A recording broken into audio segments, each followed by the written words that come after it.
Welcome to Nicest Nation. I am your host, Jason. Please remember to like, subscribe, and leave us a 5-star rating and review. It really helps us out, and it helps us to reach more listeners.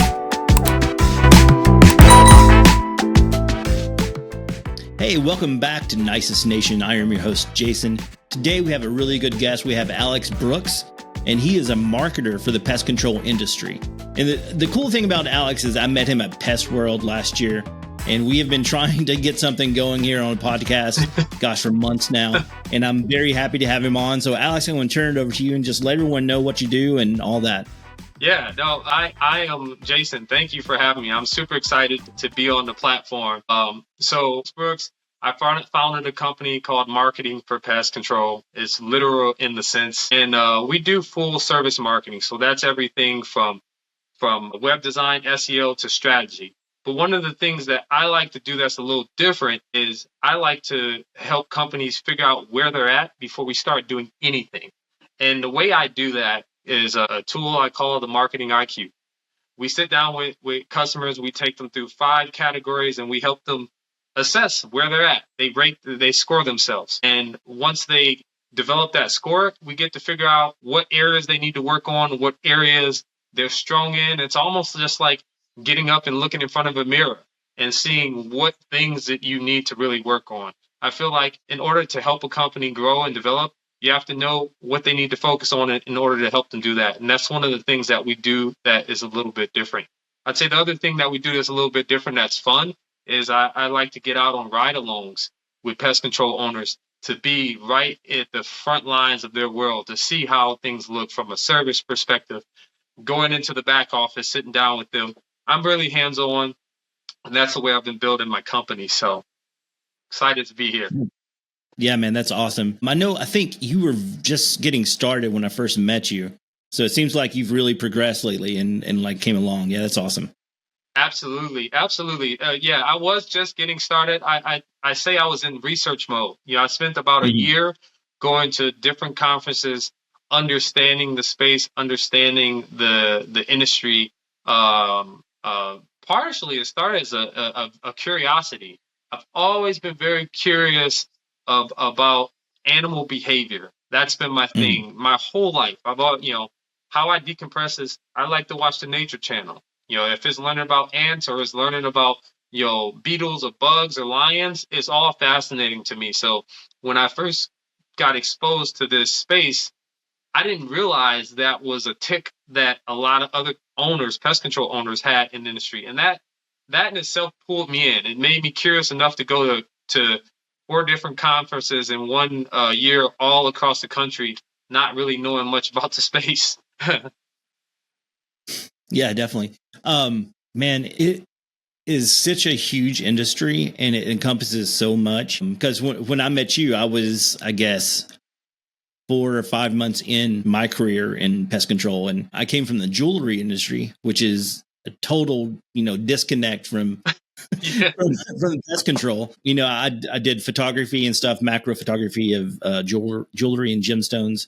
So it would open my eyes to so much that I didn't realize. And the pest control industry is, like I said, it's huge. And you don't realize how much people depend on the pest control industry, like, whether it's bed bugs or something like that. Cause I had fruit flies in my house, what they like to call small flies, because I don't know exactly which species it was. And we can get rid of those things forever. And then when I started here, they were like, oh, you need to use this. And I used that and boom, they're gone, but they were annoying. It mainly came from my kids, like eating an apple and instead of going to the trash can, they would like hide it under the couch or something, Yep. Yeah. So yeah. Gosh, it is so great. And, the freedom that happens whenever someone is living with a pest control issue and then someone comes in and helps them, it's very freeing and it's very rewarding for the pest control technician to go in there and, help these people. Yeah. I see it that way. I don't know if, some people may think of it just as a job, but to me, it seems like, they are the unsung heroes that no one talks about. Yo, I totally agree. It solves a real problem. Not to be extreme, but you think about the Black Plague, right? The part of that was influenced because there was issues with rodents, and rodents are Yeah. carrying disease back and forth, and it spreads like wildfire. And that was another thing that pulled me into the industry. I feel like it solves a real tangible problem that impacts families. My other company, we focused on a variety of different industries, and not all the problems that we help those clients or customers solve were real problems. Helping somebody get more shoes isn't necessarily always a real problem, right? You might I don't already have know. enough shoes. I don't know, man. I'm kind of a sneakerhead, so if I got to get my new Jordans, you know what I'm saying? Right. It depends, right? Um, Yeah. but yeah, no, I felt like when I got into this space and I got exposed to it, I saw that real problems were being solved. I didn't think about my own that, could relate it to you. We had an Indian moth problem, where they were attacking our pantry. And one day my wife, I thought I had solved it before she noticed it. And then one day she Mhm. came into my office and made me drop everything and said, we need to take care of this right now. And that stuff happens a lot, in families. Oh And, yeah. that's not as of a serious issue as maybe having scorpions or having raccoons, but, you know, yeah, a problem is a problem. Definitely.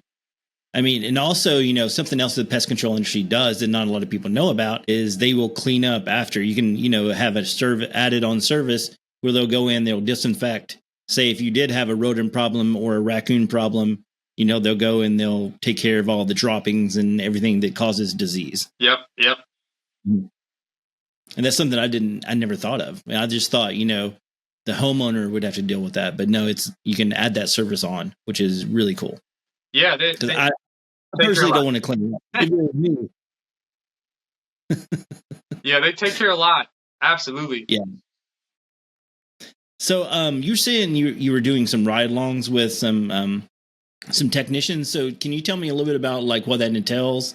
Yeah, absolutely. When I first, the one of the first conferences I went to, I got introduced to some of the leaders in the region. I'm up in Washington State, and I just asked one of the people at the conference, "Would you be open to me doing a ride along?" So what was cool about that? Number one, he said yes, which I thought was awesome. I We figured out a date, scheduled some time. I showed up and met one of his technicians at a central location, probably like 8 o'clock in the morning, and parked my car, and we got out on the road. What was cool about that was I got to see, what was happening behind the scenes as they go from one house to another, evaluating the problems that one house may have and coming up with a solution. That day, that first ride along, pretty standard. It was rodent treatment, and I think we treated for ants. But it was cool because as we were going on this ride along, he would tell me and educate me on what he was looking for when we go to different properties. And it got to the point where a certain part of the day I was able to kind of see patterns and trends. I noticed like, oh, there's an ant trail, so there's probably ants, ant problem, so we need to do some treatment. Or we'd look at the bait, box where they were, switching in and out, the material for the rodent bait. And I started to notice, okay, the process of what we do here. And, even if a bait hasn't been, eaten by a rodent, they would still switch it out. But also at the same time, I thought was cool was if you saw a bait that was, used right, it was eaten a lot. That could tell you a little bit about the population in the area that it's active. I think the other thing that was really cool was sometimes there might be a lot of rodents in that area, but they may have another food source, bird feeders. So there was all these little things that I was able to pick up along this first ride along, and then continuing to go on other ride alongs. It just was fun to pick up on the nuances of what goes into this process. That's awesome, man. Also, so when you're out like riding with these technicians, are you like taking pictures and all that to to put on their websites or their marketing material? That's a great question. So that actually, the way I have done that, but in a separate instance, we did a photo and video shoot for one of our clients where we solely just went out to their office and picked maybe one or two technicians, where we did get out on the road and did some photos and a video shoot with them. The interesting thing, and I'll break both of them down. when we did the video shoot, it really is while that technician is working, helping them explain what they're doing and why they're doing this and what symptoms they typically look for. It's a very meticulous process when it comes to the video because we want to capture the essence of what they do and we want to capture different angles. The photos is interesting because the photos is about capturing what's happening in that moment. So we may have them redo something just so we can see the process of what it looks like.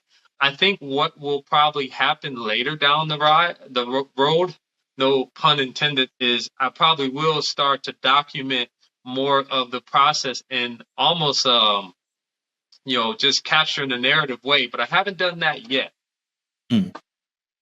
That's pretty cool. That is something that's would be very cool to see, like a narrative of, from beginning to end of, what happens when you go in and you do a treatment to a house and, then the results and all that. That'd be great to see. Yeah. Yep. So also, I know you said you mentioned, you do the websites, you do like brochures. Now, do you do logos? And also, I guess, what are the packages do you put together for, like, say like someone starting out and, becoming an owner operator of a service? What kind of stuff can you put together for them? Like, like logo, like what I said, logos, yeah, and brochures, like all that. Like, can you just tell a little bit about everything you do from, you know what I'm saying? Yeah.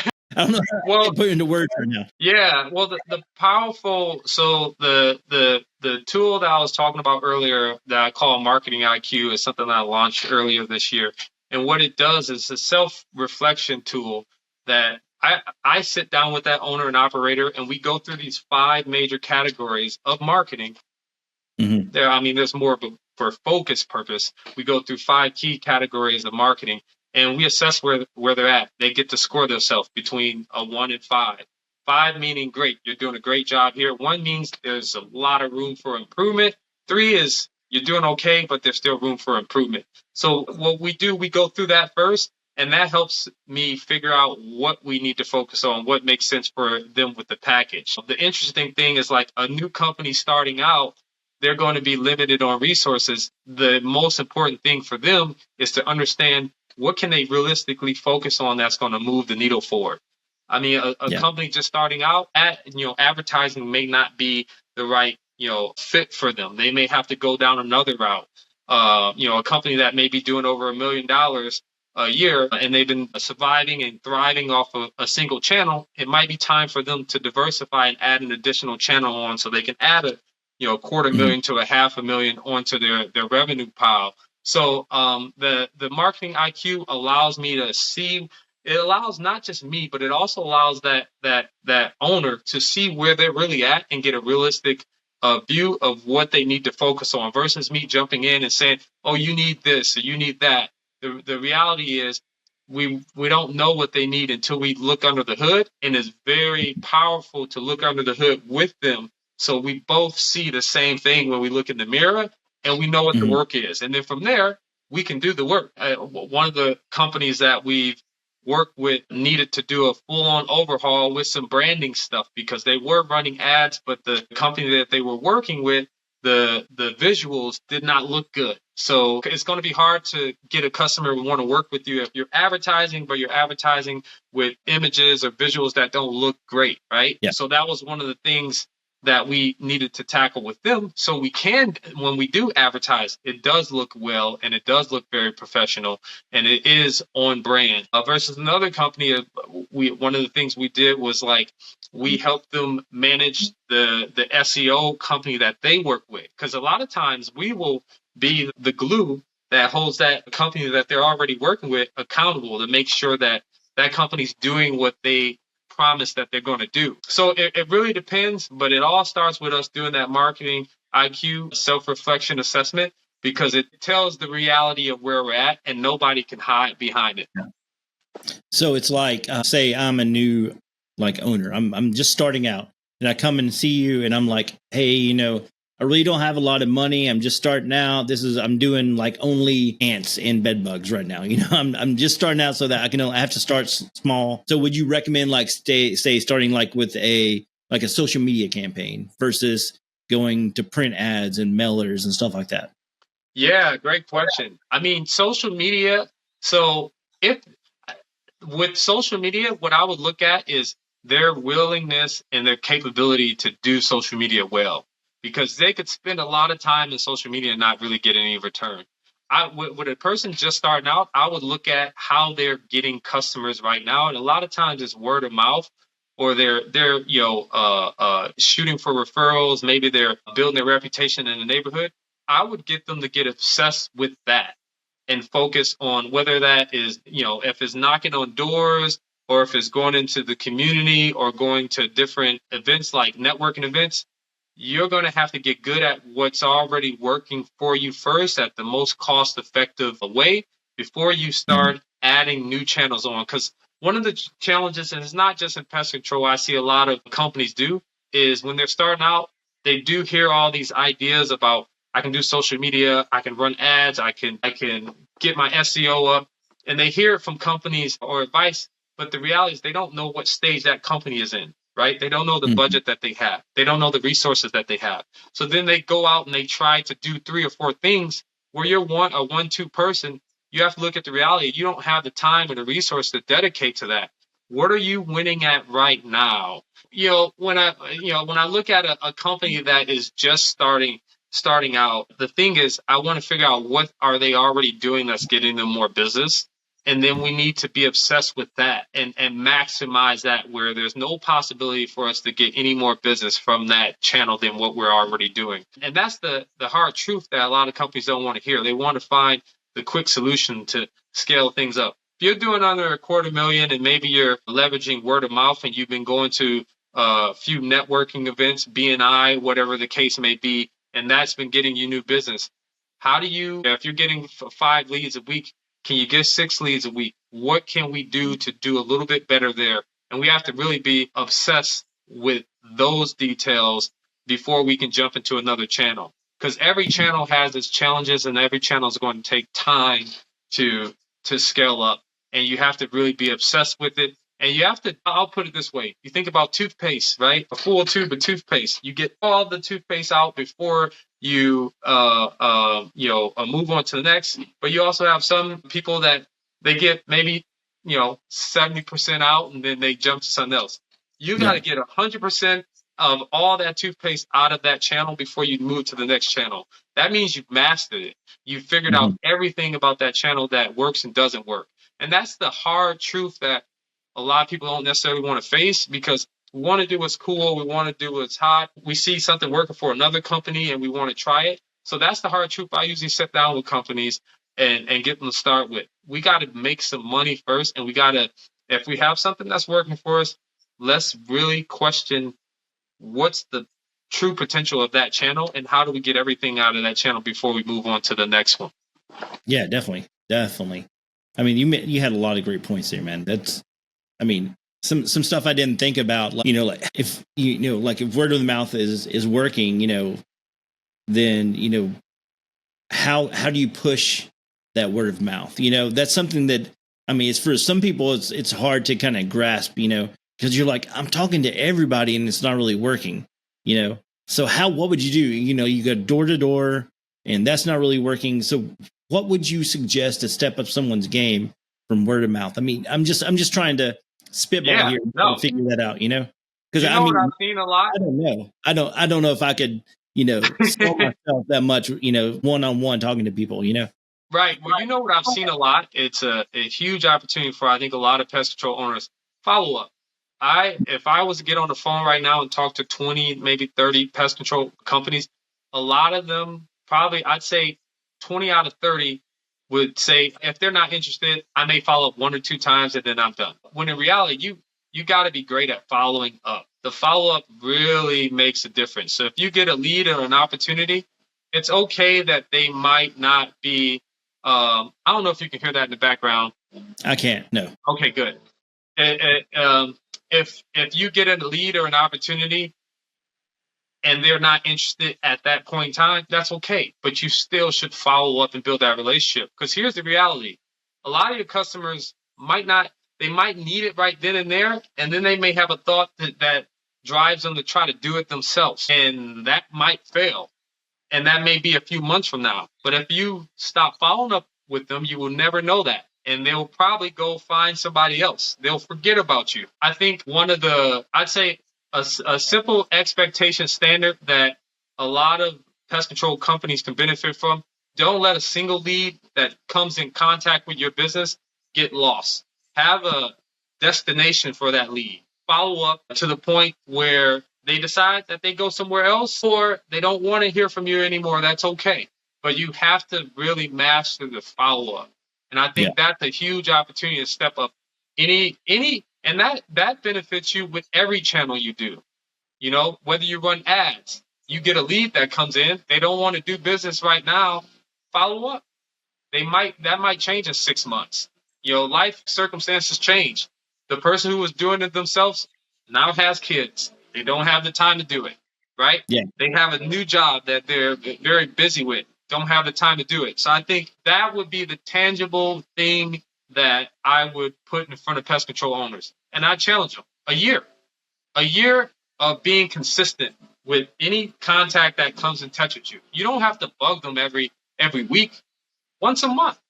Mm. You know, once a month is not going to hurt anybody. And in fact, most of the industries, they email or they message or they call people way too much. So if you could at least be consistent with once a month, staying in front of that lead, not begging them for your to buy your services, educating them. Because there's a good chance they're probably trying to solve it themselves and it's going to come back around. You think about, like I brought up the Indian meal moth issue. If you don't nip that in the butt, it gets worse, Mm-hmm. right? Yeah, definitely. A rodent issue, they get into your crawl space, right? That could get worse. You may think you got one and you thought you killed it. Somehow one of the rodents was a female and they were pregnant, and now you have 20. Kill one and you keep hearing crawling around. So I think that's the reality, is like, don't be afraid to be consistent. Discipline. I always say, I was talking with the pest control owner right before this call, and one of the things I was talking about, the professional. And this is, I liken the professional to chopping wood, right? You get up every day, the professional chops wood in the wintertime, they chop wood in the summer, they chop wood when it's raining outside, they chop wood when they don't feel good. Regardless of the circumstances, they chop wood. And that defines the professional. But the person who is teetering between the professional and the amateur, or who don't want to be great at what they're doing, if they don't feel good, they're not chopping wood today. Yeah, yeah. It's raining a little bit more than I would like, so I'm not going to chop wood today. Be disciplined. If, when you go out and you generate a new lead, whether it's referral or advertising, the most important thing you could do is be consistent with that follow up. Stay in front of them over a period of time. And I honestly, I think regardless of what channels companies are using, and even for the small guy, if you master that, that's going to impact all the other channels that you have over time. Because once you get a lead, the relationship starts.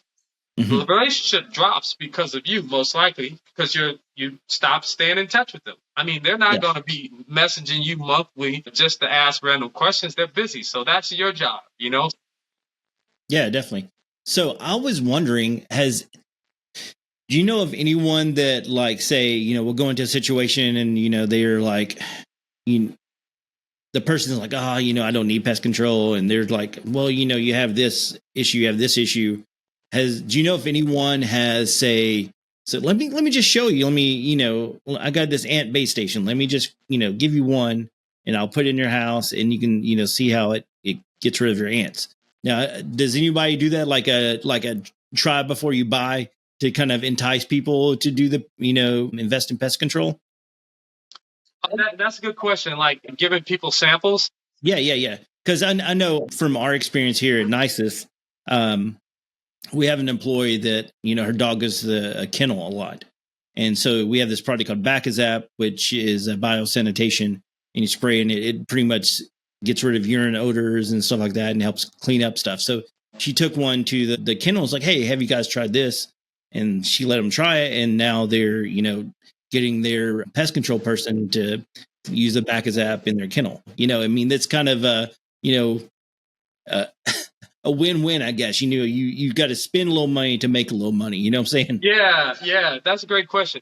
I think it can be a little tricky in the pest control space because the time and resources invested into a job, every route has a cost, the time, and to get there. I do think, some of the ways that you can do a micro example of that is through your content. Like Mm-hmm. if you do have, like, for example, one of the companies that we're working with, we just launched. We've been doing a newsletter for them, also a blog, and one of the topics was around yellow jackets. So it talked about in the month of May, at least here in Washington, if the month of May is warm and it's good weather, that can predict how intense the yellow jacket season is going to be for the summer. So like articles around that would be an example. Another example is like, and I'm going to lean into the yellow jacket example. If you get stung by a yellow jacket, and obviously you have to tread lightly on this because you don't want to give medical advice. Yeah. Here's the things that, you should think about first, or ideas, or what you should be concerned about, ideas around that, because Mm-hmm. these things happen, and this is the stuff that people look up when they're in those scenarios. Or are you hearing? I like the idea of speaking to symptoms, because when we have a problem as people, we think about symptoms. We start to Google, oh, my stomach's not feeling well. I've been feeling this way the past couple of days. What could it be? Back in 2020, COVID, right? Everything was COVID. But the same thing with the mindset of a homeowner is like when they have issues, they are like paying attention to symptoms, but they can't glue together what it is. Oh yeah, I've been hearing this weird noise in my, crawl space lately, or in my attic. What could that be? So articles that speak to that is the sample, because it gives them a little bit of education about what that symptom could be. It could be a rodent, it could be a raccoon, it could be this or that. I think that's could be a cost-effective way to do it versus like getting out and physically doing the sample. The free inspections, though, Mm-hmm. that I would say that is a powerful way as well to make an impact and kind of wheel people in. I think the most important part is knowing your numbers. Know how much it costs for you to do a free inspection, and how many free inspections can you do for every customer that you close. That's a whole nother topic in terms of the business and numbers. But I think if you start with knowing your numbers, then and the life cycle, the life cycle of your customer and the average value over a lifetime, then you can play with those numbers, because on the front end I can spend $50 or worth of time doing this, because I know this customer is going to be paying about $100, $150 a month, so that's okay for me to do that. So that I would say, to answer, and this is why everything's so personalized per company. You know your numbers, and you sit down and pay attention to the numbers. You can do a campaign like that, and it's going to be a financial gain versus a financial loss. Like, I wouldn't say if you're driving 30 minutes across town to do the samples, and it's going to take you 2 hours. That right there with your numbers, that might not be, depending on where you're at in the country, that might not be effective. But if you're in a place where you can get there, it's right in your neighborhood, you got 20 other customers or 100 other customers in that little area, that pocket, yeah, that sample, that inspection might be next door from the customer you're already servicing. So I'm kind of, from personal experience, I'm kind of like a, seeing is believing kind of guy, So going back to the whole shoe thing and sneakers. So I was at the mall, and I like my shoes, right? I like to keep them clean. So I had on these white Air Force Ones, and they were looking a little dull, So I was walking in, one of the kiosks, the guy was selling like shoe cleaning stuff. He was like, "Hey, can I clean one of your shoes?" And I was like, "Nah, it's fine." He's like, "No, let me clean them. It's free." And I was like, "It's free, okay." So I gave him one of my shoes. He like scrubbed it. Man, it was clean after that. And I ended up buying like one of everything. yeah, samples are powerful. I call it the slice of bread. So like you go into Costco, they have the little samples that they're passing out, and that gets a lot of people to convert. So if there's ways that it's all about getting a person immersed in an experience that they would have with you, so they could really get a sample of what that experience is going to be like long term. That's what you're doing. So if there's ways that you can do that, that can be very powerful to pull customers in. I think, and this just kind of side thought, what's powerful about pest control, it's a part of the community. So there's so many ways that you could kind of immerse and plug yourself in. For some parts of the country, you're smaller and you're trying to build some momentum. Barbecues could be a powerful way to just be in the community and you're there. And then the side conversation may come up about pest control, Or another example that I thought was really interesting, and it was from a different industry. It was a real estate agent, and what he did, and I'll make this story brief. He partnered with a bar in town and he hired a DJ, and then he sponsored the drinks from, I think, like maybe 3 p.m. to like 10 or 8 or something like that.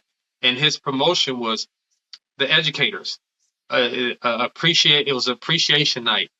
If you're an educator, you come there from 3 to 10 or whatever time, you get a free drink on us. And what was cool was he pulled people in to give them an experience, and it was a moment of appreciation, and it allowed them to build a relationship. And the byproduct is people may ask over time, "Oh, what do you do?" Oh yeah, I do real estate. But also that event kept bringing people back, so he branded himself as somebody who does appreciation for the teachers, and then teachers started to so happen find out, oh, he does real estate. I think I'm going to check him out.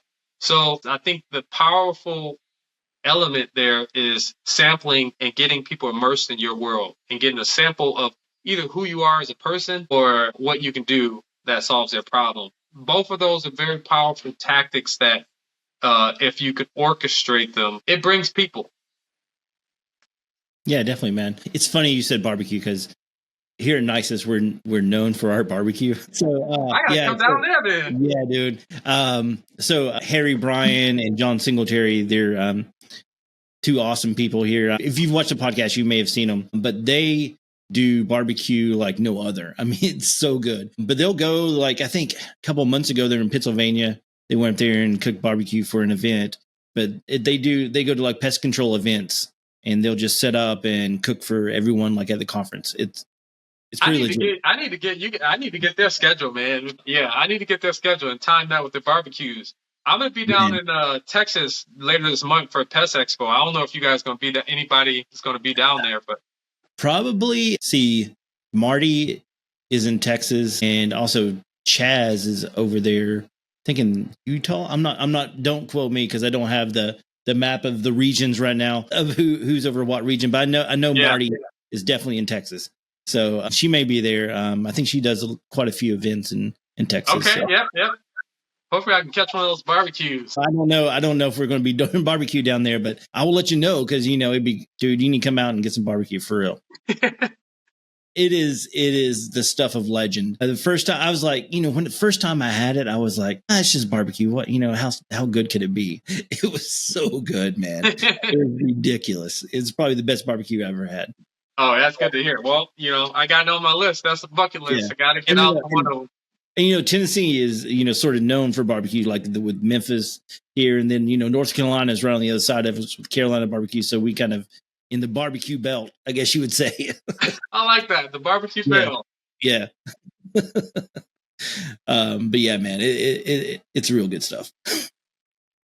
So I was just wondering, are you going to be at Pest World this year in Orlando? Yeah, I will. I will be out there in Pest World. So I'm really excited it'll be my second Pest World that I get to go to. So I'm excited to be there and connect with everybody and continue to just build and, educate and elevate. Yeah, definitely, man. So we will be there also. So it'll be good to see you again. Maybe we can grab dinner or something, Yeah. So that'd be awesome, man. But I want to thank you for coming on the show. If you could just tell everyone where they can find you. Okay, yeah. Again, I appreciate being on the show. Where you can find me, marketingforpestcontrol.com is the website. We're just launching the social media handles, so Marketing for Pest Control. The Instagram is new, but marketingforpestcontrol.com.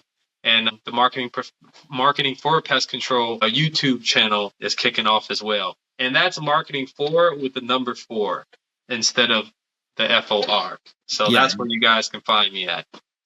That's awesome, man. I can't wait to see your content you put out there on YouTube. I'm so much a visual person. I do a lot of video and stuff for Nisus. So, I love seeing video content. Yeah, I'm excited too. And, the thing that I'm focused on is I'm trying to educate as much as possible about the process to get pest control owners to think. One thing, the narrative I want to shift people, you'll hear a lot of pest control owners say, I'm not good at marketing. But the reality is, if you have a business and you have a customer, you have some level of marketing in you, right? You have some skill. Now, how good you are at being able to get new business is a mix of marketing and management and process. So that really makes the difference, because a lot of marketing is about systems and process and consistency. So I think it's important for people to shift that narrative. And the last thing I'll say is, if you're hiring an agency or you're hiring a partner, make sure you do your homework first. Make sure you at least have a baseline understanding of what it is that you're hiring for. Because if you hire, like, for example, you hire a technician, when you hire and interview technicians, you know what the job entails. So you know when you find a good fit and you know when you don't.